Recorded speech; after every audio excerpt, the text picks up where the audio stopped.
All the pictures that I've seen of you, first of all, I have to tell you that I'm really pretty nervous about doing this interview because I've seen so many pictures of you and you're just so gorgeous. And I wanted to be cool when I did this. That's why I wore this little tan. I was supposed to turn my collar. I need some help trying to be cool. So. I'm not that bad, though, am I? Is this better? You look great. Do you come here often? Please. All the pictures that we've seen of you and the way that you're presented, your image is just such a sultry one, kind of a sex symbol, if you will. Is that Sade? Sade just likes simple clothes, really. I don't like... In fact, I think if you're a sex symbol, you have to like glittery gowns and sequins, and I don't like that. So, in a way, I'm a bit of a misfit, I suppose. I couldn't possibly be a sex symbol if I didn't like sequins and stuff, I guess. So. But sometimes the public can give you that image, and it may not be one that you necessarily want. Is it? Yeah. Do you mind? I mean. No, I think people always take you as they see you, not necessarily as you are. I mean, in every situation, you know, whether you're a singer or, you know, you're working in a shop and you're meeting people, they take you for what they think you are, so that's inevitable. You have a very interesting background. You were Nigerian-born. Your father is Nigerian and your mother is English. When did you move from Nigeria? Went to England when I was 4 with my brother and my mother, and I've stayed there ever since. But I've been running around for the last year. I haven't been there very much, but that's, you know, where I've been living. You know, tell me a little bit about your parents. I'm interested to know what, this being an interracial relationship especially, what was that like growing up in an interracial relationship? Well, I wasn't sort of in an interracial, I mean, it didn't last very long, basically. And I don't know if it's true about mixed marriages. I'm sure it isn't in every case, but basically my mother and father didn't get on very well, so it was they're only actually together for 4 years, my first 4 years anyway. So I can't really tell you much about that, really. Yeah. But so my mother really sort of ran away, and you know, basically they didn't get on, and it happens. So what did that make childhood like for you? Was that something that bothered you when you were young? Or? I think that any sort of trauma, you know, or any fights between parents obviously are bound to upset you if you're just a little girl.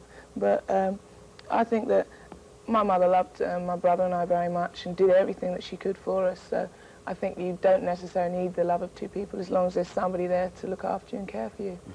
So I don't think it affected me too badly, you know. You, as we mentioned, that all of this has happened for you, all this success has happened for you in the last year. You guys just formed the band a year ago, is that right? How in the world can... Oh, no, so we signed a year ago to a record label.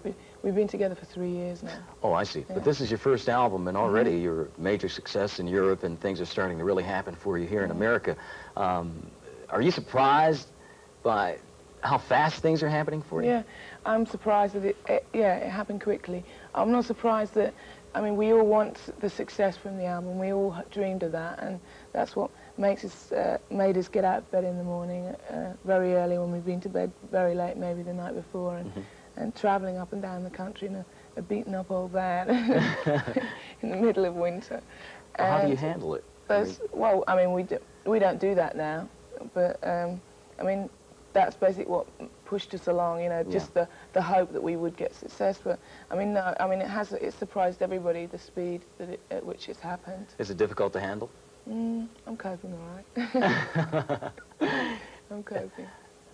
I read somewhere where you said that money isn't important to you. Can that be true? I mean, no, that's not true. That isn't true. I lied. Money, I'm a liar. Don't trust me. Made for great public relations, though. No, money is important, but it isn't the first thing that's important. I mean, it's not the thing that motivates me. It isn't number one. Number one is people and caring for people and people caring for me. That's number one.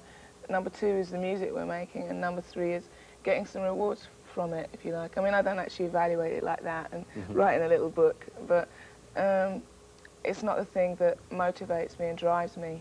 That isn't the thing. It's making something that has quality and something that is lasting, and then if you get money from that, and we do our best to expose it, and we will, if money comes from that, then that's great. I love it. Yeah. I'm not complaining. You mentioned the word quality, and I have to say that that is one word that describes your new album very well. It's a very different sound, very jazz-oriented kind of thing. Why do you think that that can be successful now? I mean, we've been in an era of dance music, and this is something, it's a lot slower. It's a more adult-feeling, more sophisticated sound. Do you think that can be a commercial success? Yeah, I mean, I personally, I listen to a lot of improvised jazz, and so does Stuart, the Mattyman, who I co-write the songs with. But that probably colours it and influences it slightly, like, you know, the way both of us phrase, like when I play and when he sings, and the way we arrange the songs. But I wouldn't say it was jazz. I would say, first of all, what we're doing was soul, really, because they're songs about people, and they're just songs that maybe in the old-fashioned sense, because they've got a story to them and a beginning and an end, and not really too many gimmicks. So I think that anything like that that gets a chance for people to hear it, they can, you know, people make their own minds up, and